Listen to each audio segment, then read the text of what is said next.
Hi guys, welcome to Stock Brains. My name is Ayush और आज इस वीडियो में हम लोग बात करने वाले हैं ऑप्शंस के बारे में। अब ये वीडियो स्टार्ट करने से पहले बस मैं एक चीज़ आप लोगों से बोलना चाहता हूँ। अगर आप लोगों ने ऑप्शंस में ट्रेडिंग करी है तो मेरे ख्याल से आपको इस चैप्टर के कंसेप्ट को समझने में कोई भी प्रॉब्लम नहीं होगी। आपको ईजिली समझ में आ जाएगा कि मैं क्या बात कर रहा हूँ इस चैप्टर में।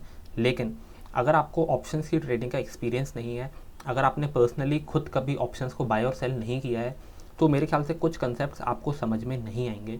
तो आप बहुत ध्यान से सुनिएगा इस वीडियो को। अगर आपको ऑप्शंस के कंसेप्ट समझ में नहीं आते हैं इस वीडियो में, और मैं आपको रेकमेंड करूंगा कि आप सिर्फ इस वीडियो पे ही डिपेंड ना रहें, आप कोशिश करें कि खुद से लाइव मार्केट में ऑप्शंस को बाय और सेल करें। अगर आप लाइव मार्केट में ऑप्शन को बाय और सेल करोगे तो आपको काफ़ी सारी चीज़ें समझ में आएंगी ऑप्शंस के बारे में, जो कि थ्योरी पढ़ के आपको समझ में नहीं आ सकती हैं। तो मैं रेकमेंड करूंगा कि आप प्रैक्टिकली ट्रेडिंग करो। लेकिन अगर प्रैक्टिकली ट्रेडिंग करना पॉसिबल नहीं है तो मैं आपको रेकमेंड करूंगा कि आप इस वीडियो के अलावा दूसरे सोर्सेज को भी रेफ़र करें। आप इंटरनेट पर जाएं और ऑप्शंस को सही तरीके से समझने की कोशिश करें अगर आपके पास प्रैक्टिकल एक्सपीरियंस नहीं है तो इस वीडियो में हम लोग समझने वाले हैं कि ऑप्शन ट्रेडिंग का पर्पस क्या है, ऑप्शन मार्केट का पर्पस क्या है, क्यों लोग ऑप्शंस को यूज़ करते हैं, इसको हम लोग समझेंगे। इसके बाद हम लोग बात करेंगे ऐसी मेजर टर्मिनोलॉजीज़ के बारे में जो कि ऑप्शन कॉन्ट्रैक्ट के अंदर होती हैं। अब आपको पता होगा कि ये जो फ्यूचर एंड ऑप्शंस हैं, ये दोनों के दोनों एक टाइप के कॉन्ट्रैक्ट ही होते हैं। और हम लोग इस वीडियो में ऑप्शन की टर्मिनोलॉजीज़ के बारे में बात करेंगे जिसका यूज़ किया जाता है मेनली। इसके बाद हम लोग समझेंगे कि ऑप्शंस ग्रीक क्या होते हैं। ये टर्म जो है ना ग्रीक, इसका मतलब क्या होता है हम लोग ये समझेंगे। इसके बाद दोस्तों हम लोग बात करेंगे कि ऑप्शन प्राइसिंग मॉडल्स क्या हैं और ऑप्शन को प्राइस कैसे किया जाता है, इसके बारे में ब्रीफली हम लोग समझने की कोशिश करेंगे। तो सबसे पहले हम लोग ये समझते हैं कि ऑप्शन आखिर में है क्या। तो ऑप्शन बेसिकली एक कॉन्ट्रैक्ट है, यहाँ पे ऐसा लिखा भी हुआ है ऑप्शन कॉन्ट्रैक्ट। और simply options are agreements that give holder the right. अब ये ऐसे एग्रीमेंट है जहाँ पे होल्डर को राइट मिलता है। होल्डर कौन है? ऑप्शन का बायर। जब हम बात करते हैं होल्डर की, तो होल्डर का मतलब है ऑप्शन का बायर। तो ये ऑप्शन के बायर को राइट देता है बट नॉट द ऑब्लिगेशन। मतलब ऑप्शन के बायर के पास अधिकार है, ऑप्शन के होल्डर के पास अधिकार है, लेकिन कोई ऑब्लिगेशन नहीं है, कोई मजबूरी नहीं है टू बाय और sell a specific amount of an underlying security at a specific price और until a defined time in the future. तो अब हो सकता है ये डेफिनेशन आपको थोड़ी सी कॉम्प्लिकेटेड लग रही हो, और आप लोगों ने अगर ऑप्शन में कभी भी ट्रेडिंग नहीं करी है, अगर आपको नहीं पता ऑप्शन क्या होते हैं, तो मैं आपको एक बहुत ही सिंपल सा एग्जांपल देना चाहता हूँ इंश्योरेंस का। हम सभी लोगों ने कभी ना कभी इंश्योरेंस ख़रीदा होगा लाइफ में, या हमने नहीं ख़रीदा होगा तो हमारे पेरेंट्स ने कभी ना कभी इंश्योरेंस ख़रीदा होगा। तो जो वो इंश्योरेंस होते हैं ना, वो एकदम ऑप्शन की तरह काम करते हैं। क्यों? क्योंकि अगर मान लीजिए मैं 1 साल का हेल्थ इंश्योरेंस ख़रीदता हूँ, तो जाहिर सी बात है उसमें एक वैलिडिटी है, एक उसमें एक्सपायरी है, राइट। जब आप इंश्योरेंस को ख़रीदते हो तो आप एक सर्टेन अमाउंट देते हो इंश्योरेंस कंपनी को, राइट। वो अमाउंट को हम बोलते हैं प्रीमियम, है ना। और जब आप ये प्रीमियम पे करते हो और जब आप एक होल्डर बनते हो उस इंश्योरेंस स्कीम के, तो आपको अगर कुछ भी हो जाता है, आपकी अगर हेल्थ बिगड़ जाती है, तो इंश्योरेंस कंपनी वाले हॉस्पिटल का बिल देंगे, है ना। लेकिन अगर आपकी हेल्थ नहीं बिगड़ती है, आपकी हेल्थ एकदम सही है 1 साल तक, तो वो जो प्रीमियम का पैसा है ना, वो कंपनी का हो जाएगा, वो इंश्योरेंस कंपनी का हो जाएगा। तो इसी प्रकार से हमारे ऑप्शंस भी काम करते हैं। जब आप ऑप्शन को बाई करते हो तो आपको एक अधिकार मिलता है, राइट। जैसे हम इंश्योरेंस को ख़रीदते हैं तो हमें एक अधिकार मिलता है। अगर हमारी हेल्थ ख़राब हो गई तो हेल्थ इंश्योरेंस कंपनी वाली हमें पैसे देगी। हमारी जो हेल्थ ख़राब हुई है तो जो भी हॉस्पिटल का बिल होगा वो इंश्योरेंस कंपनी वाले दे देंगे, है ना। तो ये हमारा अधिकार है उस इंश्योरेंस कंपनी से अपने पैसे को क्लेम करने का, राइट। लेकिन हमारे पास कोई ऑब्लिगेशन नहीं है। ज़रूरी नहीं है कि हमें वो पैसा उनसे लेना ही पड़ेगा, ऐसा नहीं है। हम चाहें तो पैसा ना भी ले सकते हैं। अगर हमारी हेल्थ सही है तो हमें कोई भी दिक्कत नहीं होगी, हम बस एक प्रीमियम पे करेंगे और हमारा काम हो जाएगा, राइट। और यहाँ पे एक और चीज़ लिखी है, एट अ स्पेसिफाइड प्राइस। ये जो स्पेसिफाइड प्राइस है ना, ये प्रीमियम प्राइस है और डिफाइंड टाइम होता है हर एक इंश्योरेंस स्कीम में और हर एक ऑप्शन में। तो ऑप्शन कॉन्ट्रैक्ट्स दोस्तों बहुत हद तक मिलते हैं इंश्योरेंस से। तो आई होप आपको ये ऑप्शन समझ में आया होगा कि क्या होता है। अगर आप लोगों ने प्रैक्टिकली ट्रेडिंग करी है तो मुझे नहीं लगता कोई प्रॉब्लम इसमें होने वाली है, लेकिन नहीं करी है तो प्लीज़ मैं आपको रेकमेंड करूँगा कि आउटसाइड सोर्सेज से आप पढ़ें अगर पॉसिबल हो तो। और अगर आप ऑप्शन में ट्रेडिंग कर सकते हैं तो उससे बढ़िया तो कुछ भी नहीं है। मैं आपको फुल टाइम ऑप्शन ट्रेडर बनने को रेकमेंड नहीं कर रहा हूँ, मैं बस आपको ऑप्शंस को 2-4 बार ऐसे ही बाय करने के लिए बोल रहा हूँ ताकि आपको समझ में आए कि यार कैसे चलता है ये ऑप्शन का मार्केट। अब हम लोग ये समझते हैं कि ऑप्शंस के बेनिफिट क्या है इन्वेस्टर्स को। तो ऑप्शन का सबसे बड़ा बेनिफिट है लेवरेज। जो ऑप्शंस है ना वो बहुत ही ज़्यादा कम प्राइस में ख़रीदे जा सकते हैं और कम प्राइस में बड़ी क्वांटिटी उठाई जा सकती है ऑप्शन के अंदर। अगर किसी स्टॉक का प्राइस 100 रुपये है और अगर आप उस स्टॉक का ऑप्शन खरीदते हो तो वो हो सकता है आपको 5-10 रुपये में ही मिल जाए। तो यहाँ पे लेवरेज बहुत ज़्यादा है दोस्तों, ऑप्शन के मार्केट में लेवरेज ज़्यादा है, इसी वजह से ये इन्वेस्टर्स के रिटर्न को बढ़ा सकती है एक्सपोनेंशियली। ये फ़ायदा है इन्वेस्टर्स को। दूसरा बेनिफिट है हेजिंग का और तीसरा बेनिफिट है स्पेकुलेशन का। सबसे पहले ये तीसरे बेनिफिट को कवर कर लेते हैं। जो ट्रेडर्स होते हैं, जो सट्टेबाज होते हैं, स्पेकुलेटर्स होते हैं, वो लोग स्टॉक्स के प्राइस को प्रेडिक्ट करने की कोशिश करते हैं। इस स्पेकुलेशन की कैटेगरी में ट्रेडर्स भी आ जाते हैं। तो ट्रेडर्स प्रेडिक्ट करने की कोशिश करते हैं कि स्टॉक के प्राइस ऊपर जाएंगे कि नीचे जाएंगे, और वो अपनी प्रेडिक्शन के हिसाब से जो है ऑप्शन में अपनी पोजीशन बनाते हैं, और उनको हम बोलते हैं स्पेकुलेटर, जो कि स्पेकुलेशन करते हैं मार्केट के अंदर। अब हम लोग आते हैं हेजिंग के ऊपर। तो ये हेजिंग को समझने के लिए एक बहुत ही सिंपल सा मैं एग्जांपल लेना चाहूँगा। मान लीजिए आप एक किसान है जो कि गेहूँ उगाता है, और जो आपकी गेहूँ उगाने की कॉस्ट है वो 100 रुपये पर किलो है। तो जाहिर सी बात है आप 100 रुपये से ऊपर ही बेचना चाहोगे अपने गेहूँ को, लेकिन एक रिस्क है। हो सकता है 1 महीने बाद जो गेहूँ का प्राइस है वो गिर के 80 रुपये हो जाए। हो सकता है 1 महीने बाद जो गेहूँ का प्राइस है वो गिर के 60-70 रुपये हो जाए। तो अगर 1 महीने बाद गेहूँ का प्राइस 60-70 रुपये हो जाएगा तो आपको तो लॉस हो जाएगा ना। आपकी कॉस्टिंग 100 रुपये है और आपको 60-70 रुपये में बेचना पड़ेगा, जो कि मार्केट प्राइस है। तो ये रिस्क है दोस्तों। अब इस रिस्क से बचने के लिए आप ऑप्शन को ख़रीद सकते हो। अगर आप चाहते हो कि मैं यार 120 रुपये में तो कम से कम अपने गेहूँ बेचूँ, तो आप एक ऑप्शन ख़रीद लोगे। 120 रुपये का पुट ऑप्शन आप एक ख़रीद लोगे। अब ये पुट ऑप्शन क्या होता है थोड़ी देर से मैं आपको समझाता हूँ, लेकिन पुट ऑप्शन ख़रीदने से बस ये फ़ायदा होता है कि आप अपना जो गेहूँ है ना वो आप बेच पाओगे एक सर्टेन प्राइस पे। तो मान लीजिए मुझे 120 रुपये पे अपने गेहूँ को बेचना है, तो मैं 120 रुपये की स्ट्राइक प्राइस का एक पुट ऑप्शन ख़रीद लूँगा। तो उससे फ़ायदा ये होगा कि अगर गेहूं का प्राइस कल के दिन गिरता है तो जो सेलर है ना उसको 120 रुपये में ही मुझसे गेहूं खरीदना पड़ेगा। तो ये यहाँ पे मेरे को डाउन साइड प्रोटेक्शन मिलेगी। लेकिन अगर मान लीजिए 1 महीने बाद जो गेहूं का प्राइस है वो बढ़ के 140 रुपये हो जाए, तो आपको दोस्तों 120 रुपये में अपना गेहूँ बेचने की ज़रूरत नहीं है।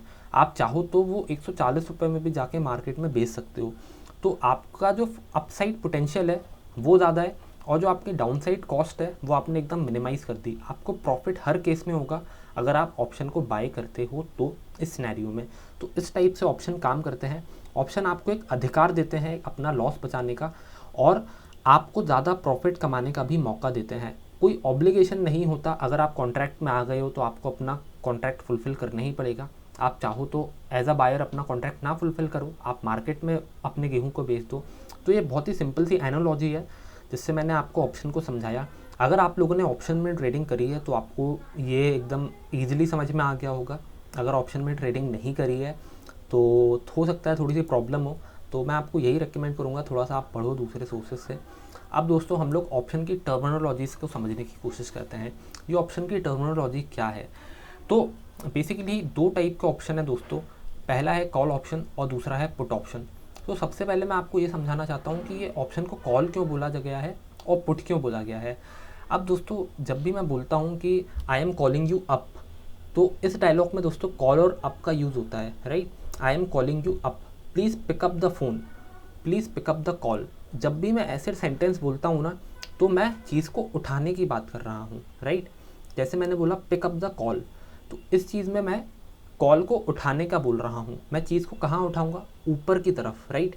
तो कॉल ऑप्शन वो लोग खरीदते हैं जो कि जिनको ऐसा लगता है कि कोई स्टॉक का प्राइस ऊपर की तरफ जाने वाला है, स्टॉक या कोई भी फाइनेंशियल इंस्ट्रूमेंट का प्राइस ऊपर की तरफ जाने वाला है, तो वो लोग खरीदेंगे कॉल ऑप्शन, राइट। क्योंकि उन्हें लगता है कोई चीज़ का प्राइस उठने वाला है ऊपर की तरफ।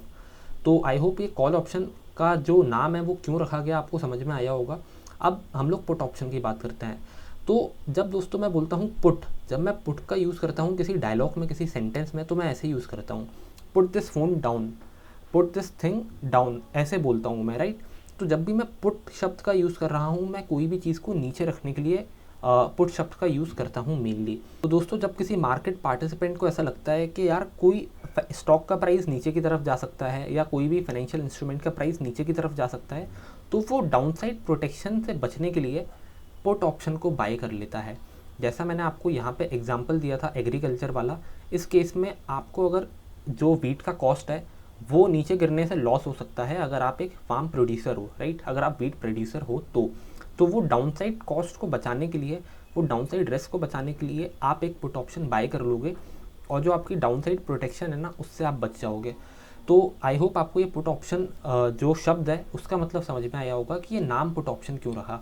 अब हम लोग कॉल ऑप्शन को समझते हैं सबसे पहले। तो जो कॉल ऑप्शन होता है ना वो होल्डर को राइट देता है, but it is not the obligation. जिस बायर ने कॉल ऑप्शन को बाय किया है उसको एक अधिकार मिलता है, लेकिन उसकी मजबूरी नहीं है कि वो उस कॉन्ट्रैक्ट को फुलफ़िल करेगा ही करेगा। फ्यूचर्स में दोस्तों क्या होता है कि आपको कॉन्ट्रैक्ट को फुलफ़िल करना ही पड़ेगा, आपका ऑब्लिगेशन है कि आपको कॉन्ट्रैक्ट को फुलफ़िल करना पड़ेगा। लेकिन ऑप्शन में ऐसा नहीं है। ऑप्शन में आपको अधिकार मिलता है जब आप प्रीमियम देते हो, लेकिन आपका कोई भी ऑब्लिगेशन नहीं है। आपने एक बार प्रीमियम दे दिया and that's it. So call option is a right but not the obligation to buy a defined amount of underlying security. तो यहाँ पे हम बात कर रहे हैं बाइंग की। तो कॉल ऑप्शन हमें क्या राइट देता है? एक एसेट को खरीदने का राइट देता है at a determined price, at a certain price, right, by a certain date. तो एक किसी दिन में एक किसी सर्टेन प्राइस पे कॉल ऑप्शन हमें मदद करता है कोई भी एक फाइनेंशियल इंस्ट्रूमेंट को बाय करने में, राइट। वहीं पे पुट ऑप्शन हमें हेल्प करता है कोई भी इंस्ट्रूमेंट को सेल करने में एट अ डिफाइंड अमाउंट। तो put option is all about selling and call option is all about buying. I hope आपको एक कॉल ऑप्शन और पुट ऑप्शन समझ में आया होगा। अब दोस्तों हम लोग बात करते हैं प्रीमियम की। तो premium is basically the price paid for the option by the buyer. तो दोस्तों जब भी हम बात करते हैं इंश्योरेंस की, तो इंश्योरेंस में दो पार्टी होती हैं। पहली पार्टी होती है इंश्योरेंस बायर, जो हमारे जैसे लोग होते हैं वो इंश्योरेंस को बाय करते हैं, राइट। लेकिन दूसरी तरफ होता है दोस्तों इंश्योरेंस सेलर। इंश्योरेंस सेलर कौन होगा? इंश्योरेंस कंपनी होगी। अगर आप SBI से इंश्योरेंस बाय करते हो तो वो सेलर है आपकी और आप एक बायर हो। तो आप एक बेसिकली इंश्योरेंस होल्डर हो गए या इंश्योरेंस बायर हो गए और वो जो इंश्योरेंस कंपनी है वो इंश्योरेंस सेलर हो गई, राइट। तो अगर आपको ख़रीदना है इंश्योरेंस को तो आपको क्या देना पड़ेगा? प्रीमियम देना पड़ेगा, राइट। यही सेम चीज़ अप्लाई होती है ऑप्शन के मार्केट में। अगर ऑप्शन आपको ख़रीदना है, कॉल ऑप्शन या पुट ऑप्शन, कोई सा भी ऑप्शन ख़रीदना है तो आपको प्रीमियम देना पड़ेगा, है ना। तो ये प्रीमियम तो आई थिंक आपको समझ में आ गया होगा, बहुत ही सिंपल चीज़ है।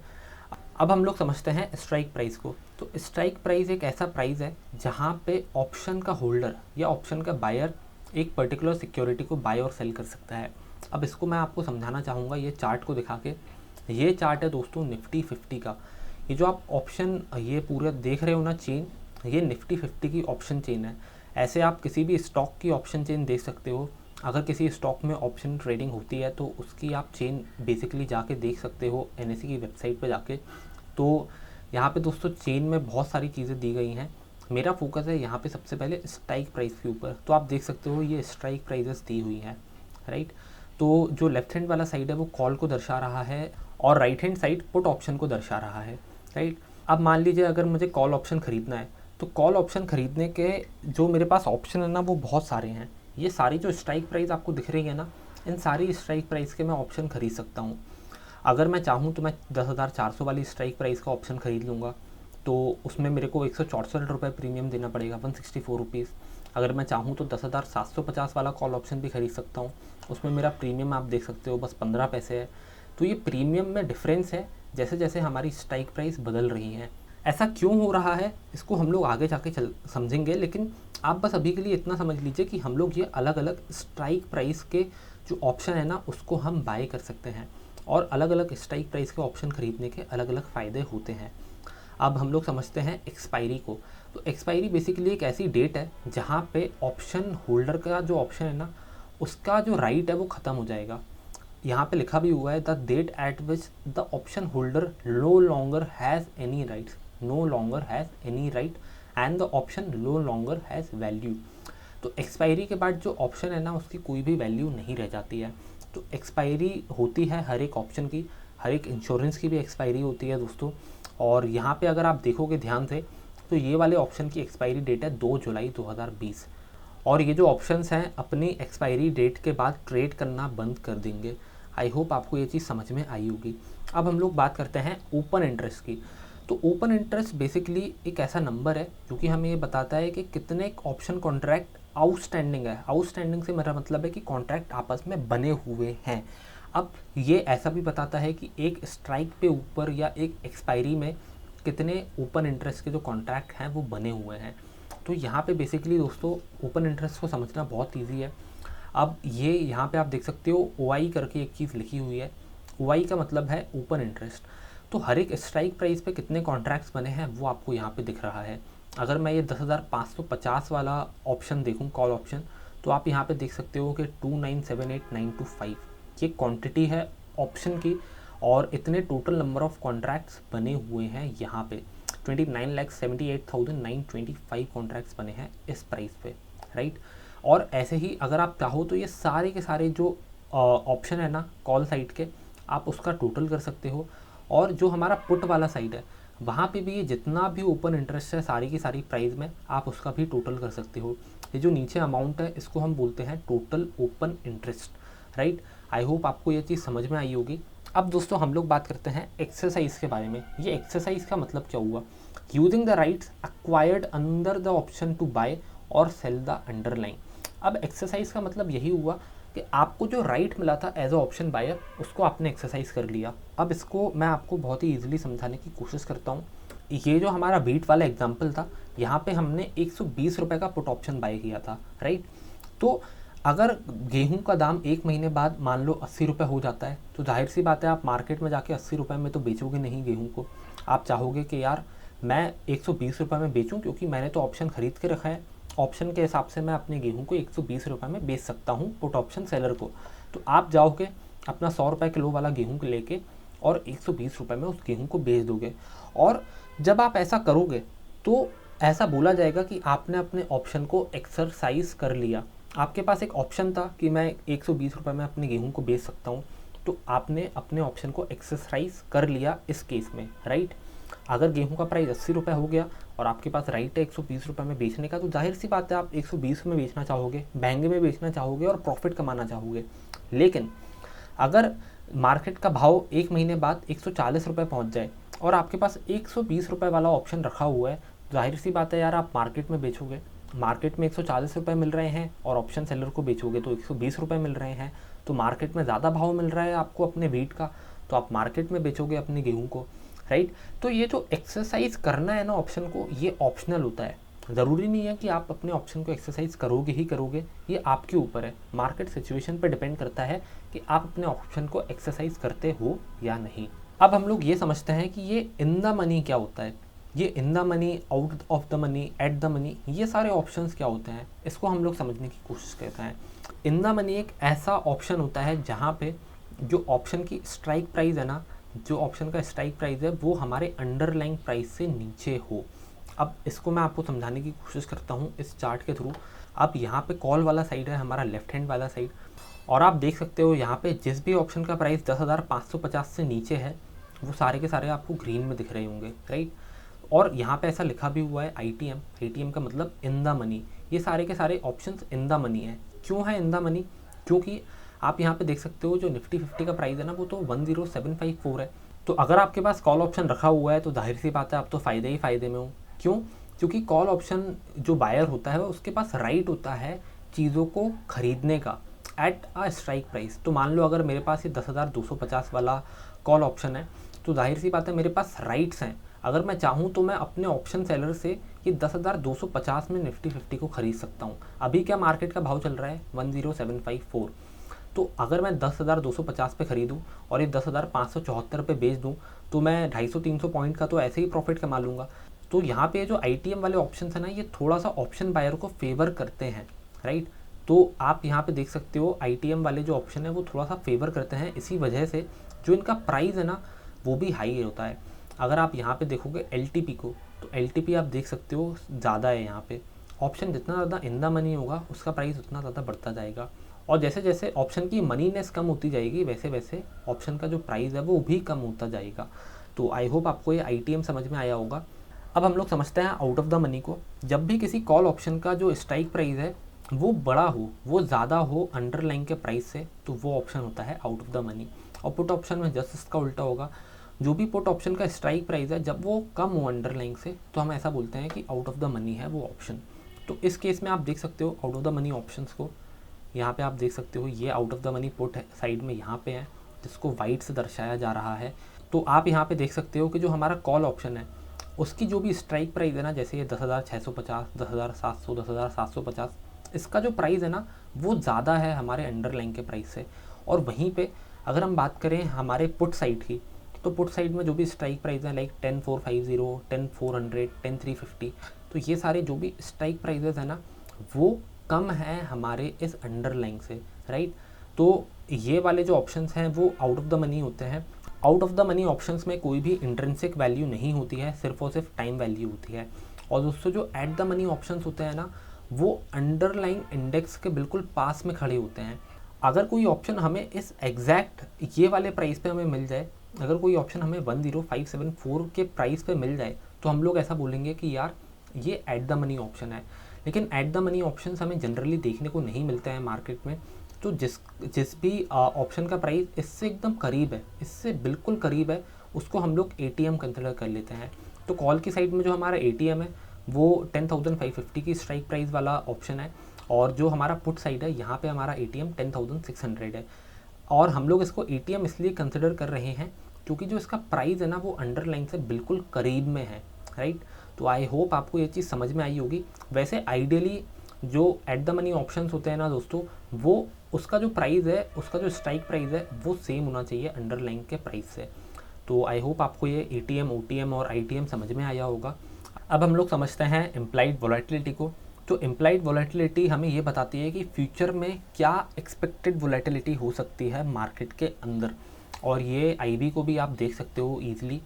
अभी ये एक और टाइप की ऑप्शन चेन है जिसको आप देख सकते हो यहाँ पे। तो यहाँ पे जो हमारा स्टॉक इंस्ट्रूमेंट है उसका नाम है बैंक निफ्टी, और यहाँ पे अलग अलग स्ट्राइक प्राइजेस लगी हुई हैं। जो कॉल ऑप्शन है उसकी स्ट्राइक प्राइजेस आपको यहाँ पे देखने को मिल रही हैं। और आप यहाँ पे देख सकते हो ये जो IB है ना, ये हर एक ऑप्शन की आपको दिख रही होगी। हर एक स्ट्राइक प्राइस का जो ऑप्शन है उसकी IB अलग अलग है। तो IB बस यही बताती है आपको कि फ्यूचर में कितना एक्सपेक्टेड चेंज हो सकता है किसी भी फाइनेंशियल इंस्ट्रूमेंट के अंदर। तो आई होप आपको ये IB समझ में आई होगी। अब हम लोग समझते हैं ये ऑप्शन राइटर शब्द को। तो a writer creates a new option by selling it to a buyer. तो जैसा कि हम लोगों ने अपने एग्जाम्पल में समझा था कि जब भी हम लोग इंश्योरेंस को ख़रीदते हैं तो सामने हमारी एक काउंटर पार्टी होती है, वो काउंटर पार्टी होती है इंश्योरेंस कंपनी। तो वो इंश्योरेंस कंपनी हमें इंश्योरेंस बेच रही होती है, राइट।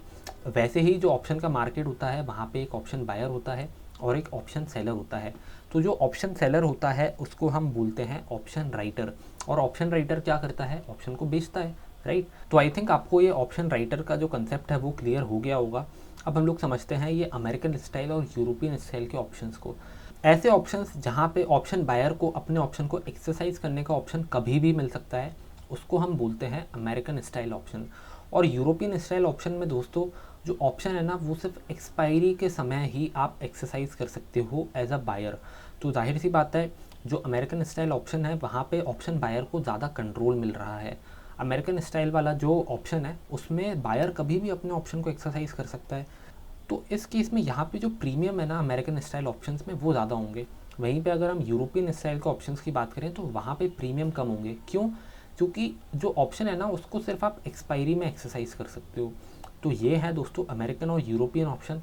अब जाहिर सी बात है जो अमेरिकन स्टाइल वाला ऑप्शन है उसको अमेरिका में तो फॉलो किया ही जाएगा, और जो हमारा भारत है, भारत में यूरोपियन स्टाइल वाले ऑप्शंस को फॉलो किया जाता है दोस्तों। और यूरोपियन ऑप्शंस में आप सभी लोग जानते हो कि ऑप्शन जो है ना वो एक्सपायरी के टाइम ही आप एक्सरसाइज कर पाओगे। तो इस केस में दोस्तों प्रॉफिट को अगर आप एक्सपायरी से पहले बुक करना चाहते हो तो आपको अपने ऑप्शन को किसी दूसरे सेलर को बेचना पड़ेगा, और ये जो ट्रेडिंग एक्टिविटी है ना इसको आपको देखना पड़ेगा। और जब आपको लग रहा है कि हाँ यार मेरे को सही प्राइस मिल रहा है तो आप अपने फिर दूसरे सेलर को अपना ऑप्शन बेच सकते हो, और इस प्रकार से आप एक्सपायरी से पहले बेनिफिट ले सकते हो। तो आई होप आपको ये यूरोपियन स्टाइल और अमेरिकन स्टाइल ऑप्शन समझ में आया होगा। अब हम लोग बात करते हैं टाइम वैल्यू और इंट्रिंसिक वैल्यू के बारे में। अब जो हमारा ऑप्शन होता है ना उसमें इंट्रिंसिक वैल्यू और टाइम वैल्यू दोनों चीज़ें होती हैं। ऑप्शन पुट ऑप्शन भी हो सकता है, ऑप्शन कॉल ऑप्शन भी हो सकता है। अब दोनों ही टाइप के ऑप्शन में इंट्रिंसिक वैल्यू और टाइम वैल्यू होती है। तो सबसे पहले समझते हैं इंट्रिंसिक वैल्यू को। तो intrinsic value is basically the value which the option will have if it were to expire now. अगर ऑप्शन जस्ट अभी के अभी एक्सपायर हो जाए ना, तो जो वैल्यू ऑप्शन की बचेगी उसको हम बोलते हैं इंट्रिंसिक वैल्यू। अभी आप ये वाले टेबल में देख सकते हो कि जो भी options out of the money है ना, उनकी वैल्यू कुछ भी नहीं है। आप देख सकते हो इसकी 1.75 रुपीज़ वैल्यू है, इसकी 0.40 वैल्यू है, और यहाँ पे 5 वैल्यू वाले आपको कॉल ऑप्शन दिख रहे होंगे। लेकिन जो ऑप्शन इन द मनी है ना, वहाँ पे आपको वैल्यू दिख रही होगी। यहाँ पे आप देख सकते हो कि जो हमारे कॉल ऑप्शंस हैं उसका लास्ट ट्रेडेड प्राइस बढ़ता जा रहा है। जैसे जैसे स्ट्राइक प्राइस हमारी कम होती जा रही है ना, वैसे वैसे जो ITM का प्राइस है वो भी बढ़ता जा रहा है, राइट। तो यहाँ पे दोस्तों जो भी ऑप्शंस हमारे इन द मनी में है उनकी कुछ ना कुछ इंट्रिंसिक वैल्यू है। क्यों? क्योंकि अगर आप ये 10,350 वाला ऑप्शन बाय करके रखे हो तो जाहिर सी बात है आप 10,350 में ये निफ्टी 50 को ख़रीद सकते हो, राइट। और इसका अंडरलाइंग प्राइस है 10,574 रुपये। तो आप कॉल सेलर से 10,350 वाला कॉल ऑप्शन खरीदोगे और 10,570 में बेच दोगे, तो जो भी डिफरेंस है वो आपका प्रॉफिट हो जाएगा, राइट। तो जो इन द मनी ऑप्शंस हैं उनकी एक इंट्रिंसिक वैल्यू है, उनकी कुछ ना कुछ वैल्यू है ना। अगर आप होल्ड करते हो तो आपके पास एक अधिकार है, राइट। अगर आप out of the money option hold करते हो तो आपके पास कोई अधिकार नहीं है यहाँ पे।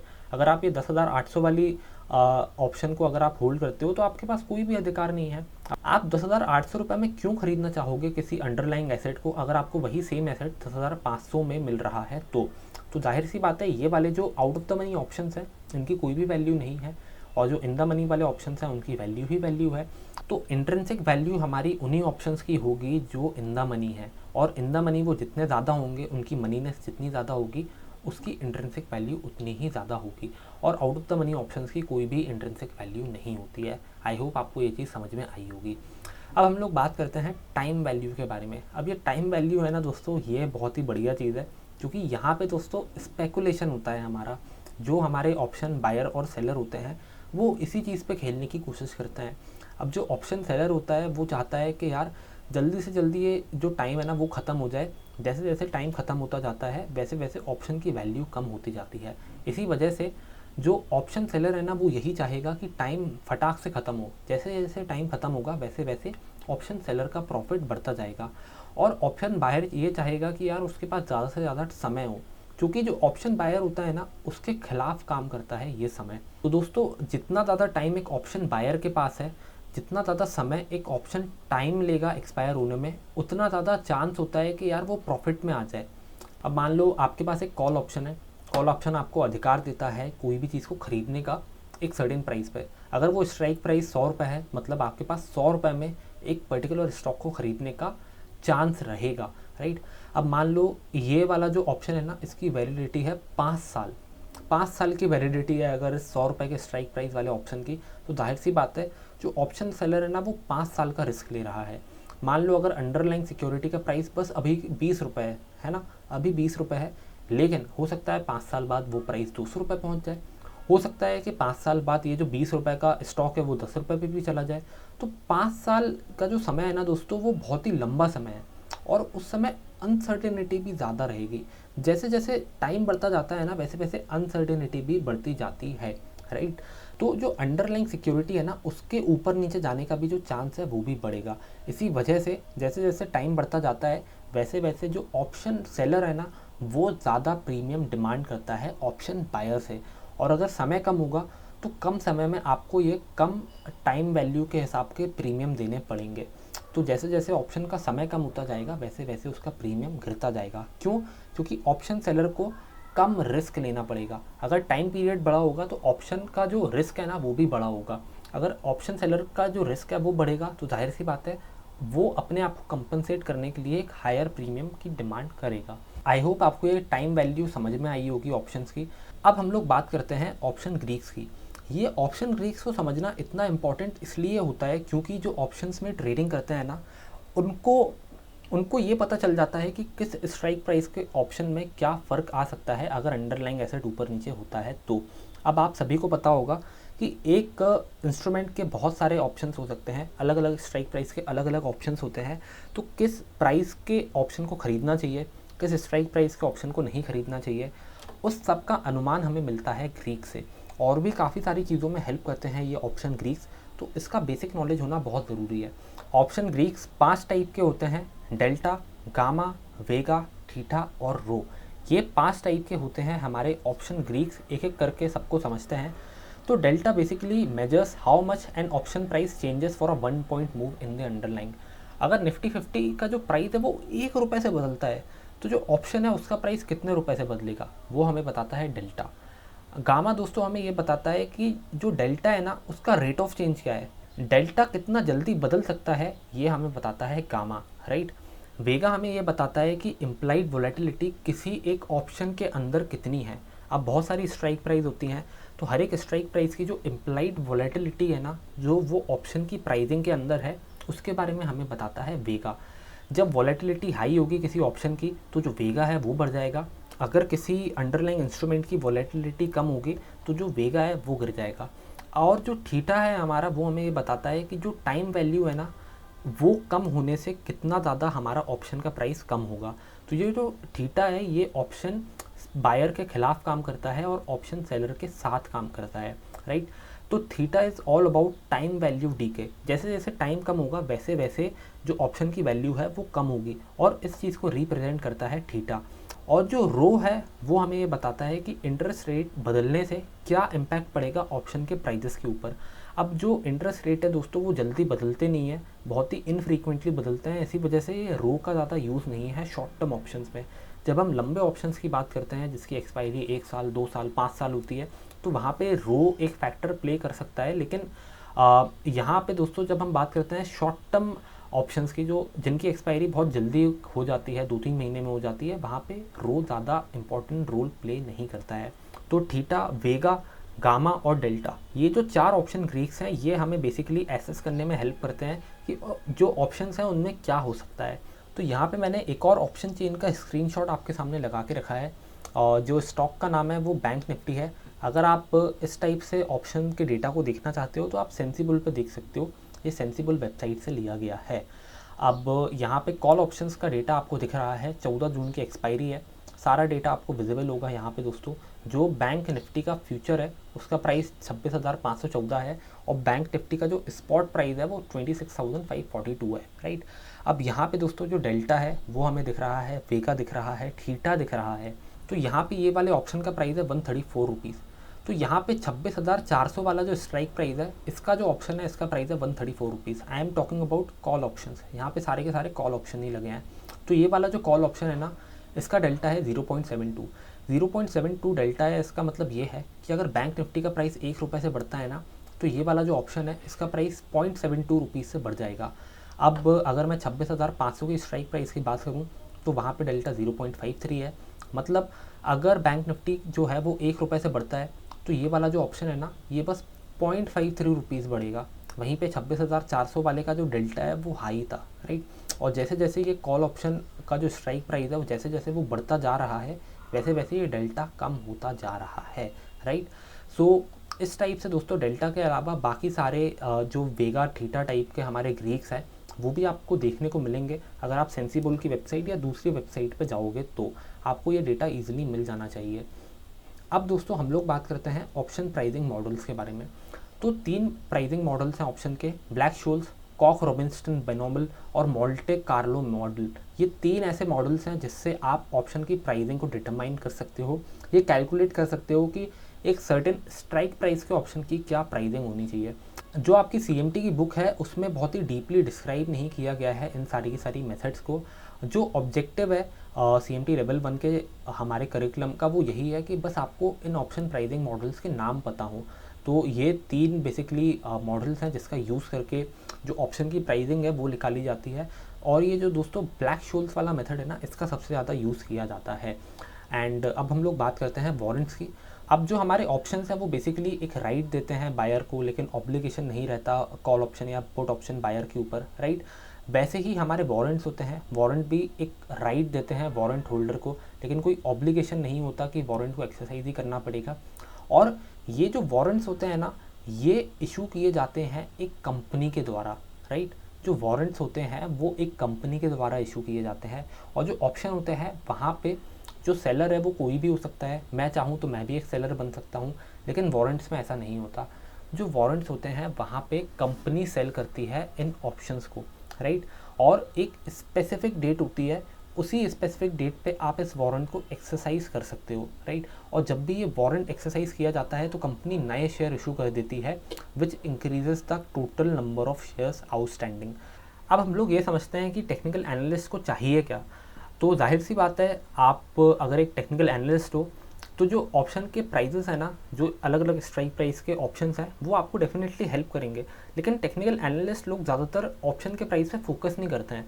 वो लोग बेसिकली फोकस करते हैं अंडरलाइन के प्राइस के ऊपर, क्योंकि अंडरलाइन का प्राइस अगर ऊपर नीचे जाएगा तो ऑप्शन का प्राइस भी ऊपर नीचे उसी हिसाब से जाएगा, राइट। तो जो टेक्निकल एनालिस्ट होते हैं वो अंडरलाइंग एसेट पे ज़्यादा फोकस करते हैं और कम फोकस रहता है उनका इन ऑप्शन की प्राइजेस के ऊपर। भले ही आप उनको चार्ट कर सकते हो, लेकिन बहुत सारे टेक्निकल एनालिस्ट लोग ऑप्शन के प्राइजेस पे ज़्यादा फोकस नहीं करते हैं। बहुत ही कम एनालिस्ट लोग हैं जो कि ऑप्शन के प्राइजेस पे फोकस करते हैं और वहाँ पे टीए को अप्लाई करने की कोशिश करते हैं, क्योंकि जो अंडरलाइंग इंस्ट्रूमेंट है ना, उसी से जो डायरेक्शन है ऑप्शंस की वो बदलती है। तो मोस्टली टेक्निकल एनालिस्ट लोग अंडरलाइंग इंस्ट्रूमेंट पे ज़्यादा फोकस करते हैं। अब जो ऑप्शंस है ना, उसमें आपको इम्प्लाइड वॉलेटिलिटी को समझने की बहुत ज़्यादा ज़रूरत है, और इम्प्लाइड वॉलेटिलिटी के अलावा ये डेल्टा, थीटा, गामा, ये सारी चीज़ों को भी समझने की ज़रूरत है अगर आप ऑप्शंस में ट्रेडिंग करना चाहते हो। तो अगर आपको इन सारी चीज़ों की अंडरस्टैंडिंग है, ये सारा डेटा है आपके पास, तो आप डेफिनेटली बहुत अच्छा टेक्निकल एनालिसिस कर सकते हो ऑप्शंस के ऊपर भी। तो thank you for watching this video. मैं उम्मीद करता हूँ आपको सारे के सारे कंसेप्ट्स क्लियर हुए होंगे। अगर कंसेप्ट नहीं हुए हो क्लियर तो प्लीज़ इस वीडियो को दोबारा देखिएगा या इंटरनेट पर सर्च कीजिए ऑप्शंस के बारे में और ख़ुद अपने आप को एजुकेट करने की कोशिश करिए इस टॉपिक के ऊपर। और अगर आप प्रैक्टिकली ट्रेडिंग कर सकते हो तो उससे बेहतर तो कुछ है ही नहीं ऑप्शंस को समझने के लिए। अगर आपका कोई सवाल है तो प्लीज़ कमेंट करें नीचे की तरफ। बहुत सारे लोगों के सवाल आते हैं मेरे पास क्वेश्चन बैंक को लेके, और जो भी सीएमटी की बुक होती है या इंपॉर्टेंट नोट होते हैं, उन सारी चीज़ों को लेके काफ़ी सवाल आते हैं। तो अगर आपको बेसिकली दोस्तों वो सारी चीज़ें चाहिए तो आप इंस्टाग्राम पे कांटेक्ट कर सकते हो, मेल पे आप हमें कांटेक्ट कर सकते हो, और अगर आप इस वीडियो के नीचे हमारे पिंड कमेंट को देखेंगे तो वहाँ पे कांटेक्ट डिटेल्स दी हुई है मेरी टीम की। अगर आप उन्हें कांटेक्ट करेंगे तो वो डेफिनेटली आपकी क्वेश्चन बैंक्स, इंपॉर्टेंट नोट्स वगैरह में हेल्प कर देंगे। So please check that out and follow our YouTube channel Stock Brains to watch more CMT related videos. Thank you for watching this video. See you next time.